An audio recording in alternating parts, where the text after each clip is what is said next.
పునీత జస్టిన్ గారి గురించి తెలుసుకుంటూ ప్రయత్నం చేద్దాం. జస్టిన్ అనగా న్యాయవంతుడు లేదా ధర్మపరుడును అర్థం. పునీత జస్టిన్ గారు ఒక ఉన్నత కుటుంబంలో అన్యుడిగా 100వ సంవత్సరంలో పాలస్తీనాలో జన్మించారు. వీరు చిన్నప్పటి నుంచే సత్యం అంటే ఏంటి, దేవుడు అంటే ఎవరు అనే ప్రశ్నలకు సమాధానాన్ని వెతికేవారు. దాని కారణంగా వీరు గ్రీకు తత్వశాస్త్రాలను అభ్యసించారు. ఒక వృద్ధునితో జరిగిన సంభాషణ ద్వారా యేసుక్రీస్తు బోధనలే నిజమైన సత్యమని గ్రహించి తమ 30వ ఏట క్రైస్తవ మతాన్ని స్వీకరించారు. తాను తెలుసుకున్న సత్యాన్ని ఇతరులకు తెలియజేయాలని, మరి ముఖ్యంగా రోము నగరము మరియు చుట్టుప్రక్కల ఉన్న పట్టణాల్లో స్వయంగా క్రీస్తుని గురించి చెబుతూ రచనలు రాస్తూ రచన వ్యాసంగాన్ని మొదలుపెట్టారు. వీరు విశ్వాస రక్షకుడిగా ప్రసిద్ధి చెందారు.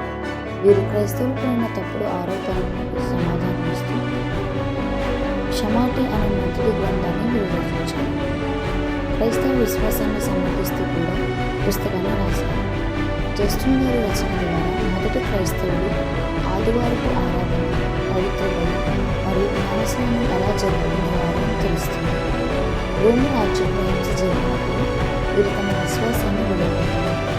జస్టిన్ గారు 6 అనుచరులను క్రీస్తు విశ్వాసులు కొరడాలతో తీవ్రంగా కొట్టించారు.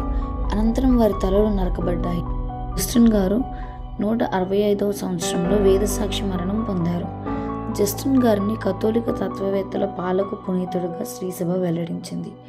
గురువులు, బిషప్లు, పోపులు కాకుండా శ్రీసభ పితామహులైన వారు 2.